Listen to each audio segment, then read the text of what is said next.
Last video में हमने देखा कि ट्रिग्नोमेट्री क्या कहलाती है, उसका इंट्रोडक्शन समझा हमने, उसके अकॉर्डिंग क्या साइन थीटा कॉस थीटा और टेन थीटा के फॉर्मूले हैं, इनके बारे में हमने जानकारी ली।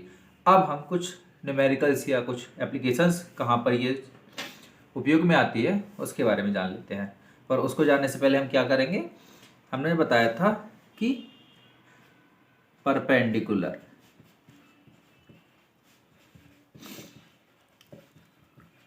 बेस हाइपोटेनस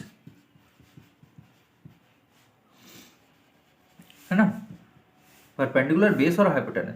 अब इसके बारे में हम कैसे डिसाइड करेंगे कौन सा परपेंडिकुलर होगा, कौन सा बेस और कौन हाइपोटेनस होगा।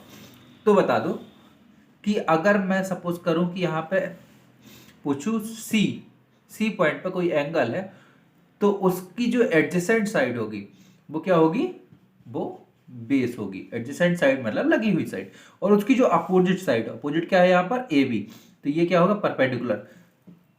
सेम अगर मैं बोलूं ए पॉइंट पर कोई एंगल है थीटा, उसका अपोजिट साइड क्या होगी, ये होगी।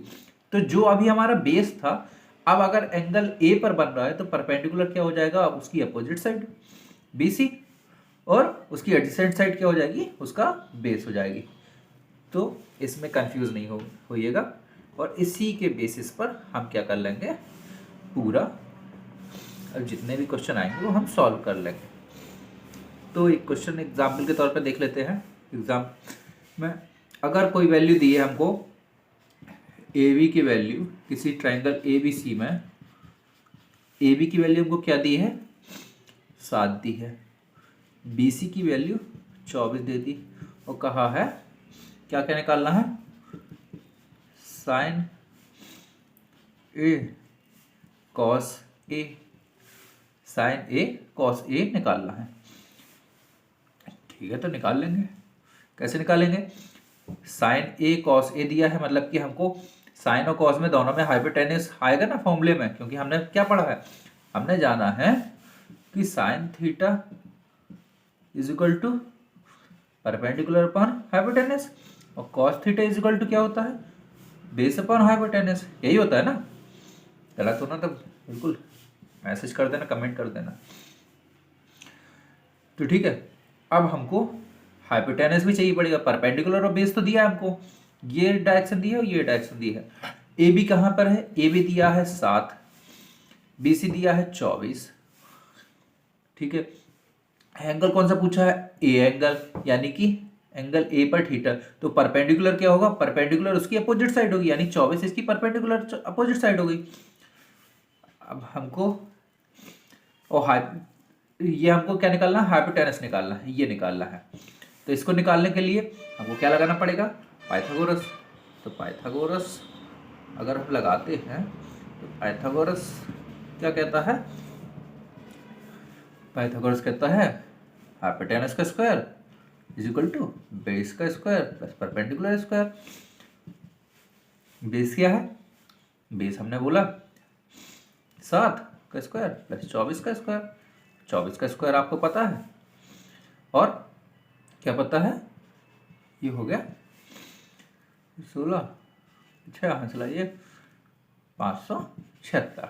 ठीक है, 576, ये 49, 15 कितना हो गया, 625। ये हो गया हमारा 625। ये हाइपोटेनस का स्क्वायर आ गया, हाइपोटेनस का स्क्वायर आ गया, यानी कि एच की वैल्यू क्या हो गई, एच की वैल्यू सीधे ही लिख देता हूँ, एच की वैल्यू होगी 25। मतलब कि हमको क्या पता चल गया, हाइपोटेनस की वैल्यू ये हो गई हमारी 25। तो हमको तीनों साइड्स की जो वैल्यू है वो निकल आई। अब हम इसको क्या कर दें, वैल्यू में पुट कर दें। क्या कर दें, साइन ए पूछा था, साइन ए तो परपेंडिकुलर अपॉन हाइपोटेनस, यानी कि परपेंडिकुलर अब क्या हो गया हमारा, परपेंडिकुलर है 24, और हाइपोटेनस क्या है 25, ये। और कॉस ए पूछा है, कॉस ए क्या है, बेस अपॉन हाइपोटेनस, तो 7/25। अब इसको हम अगर जो क्वेश्चन पूछा उसके अकॉर्डिंग लिखते हैं, तो 24/25 गुणे 7/25, इसका मल्टीप्लाई कर देंगे 7 चौको 28 और 7 दूनी 14, 2 16, 168/25, ये 625। ठीक है, ये हमारा आंसर हो गया। इसको कटता कटता पिटता है तो काट लो और सिंप्लीफाई हो जाएगा। इस तरीके से हमको क्या करना है, अपने क्वेश्चंस को सॉल्व करना है, थोड़ी सा समझना है कि क्या चीज़ें गिवन है और क्या चीज़ हमको फाइंड करनी पड़ेगी जिसके बेसिस पर हमारा आंसर आ जाए। चलो अब नेक्स्ट क्वेश्चन देख लेते हैं। अब नेक्स्ट क्वेश्चन अगर हमको दिया जाता है, उसमें कहा जाता है कि एक ट्राइंगल है पी क्यू और आर। ठीक है, एक ट्राइंगल है क्या, पी क्यू और आर। तो उस पर वैल्यू क्या दी गई है, पी आर की वैल्यू दी गई है 13 और पी क्यू की वैल्यू दी गई है 12। ठीक है, 12 और 13। तो in triangle P Q R, triangle P Q R given क्या क्या है हमको, गिवन है पी क्यू की वैल्यू 12 और पी आर की वैल्यू 13। ठीक है, फाइंड क्या करना है, क्या नहीं, ये हमको क्यू आर की वैल्यू नहीं पता है तो फाइंड करनी पड़ेगी, बिल्कुल फाइंड करनी पड़ेगी। अब हमको अगर कोई वैल्यू ट्राइंगल में से कई एक वैल्यू मिस होती है तो हम क्या लगाते हैं 90 डिग्री के ट्राइंगल में, पाइथागोरस लगा लेंगे। पाइथागोरस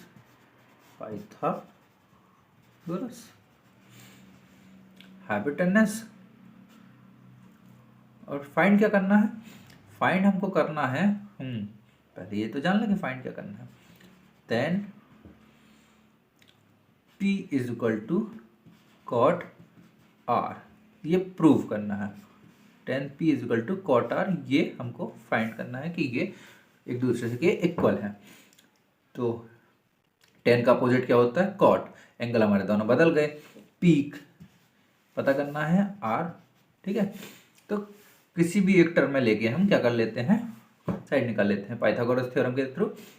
हाइपोटेनस का स्क्वायर यानी 13 का square is equal to base का स्क्वायर प्लस क्वेश्चन मार्क का स्क्वायर। ठीक है, तो ये क्या हो गया 169 minus 144 is equal to question mark का स्क्वायर।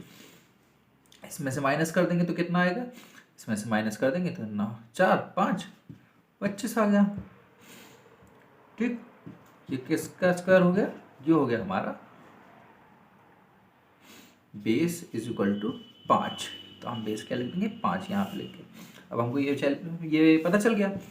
अब हमको पता है कि tan P है ना, tan P is equal to क्या होगा, एडजेसेंट साइड और क्या होता है अपोजिट साइड, यानी कि परपेंडिकुलर अपॉन बेस। तो अपोजिट साइड क्या है P की 5 और इसकी एडजेसेंट साइड क्या है 12। ठीक, अब ये हमको tan P तो पता चल गया, tan P एक, और साथ में cot R। तब R एंगल देख लेंगे, R की अपोजिट साइड क्या होगी, यहाँ पे क्या होता है tan P is equal to होता है परपेंडिकुलर अपॉन बेस।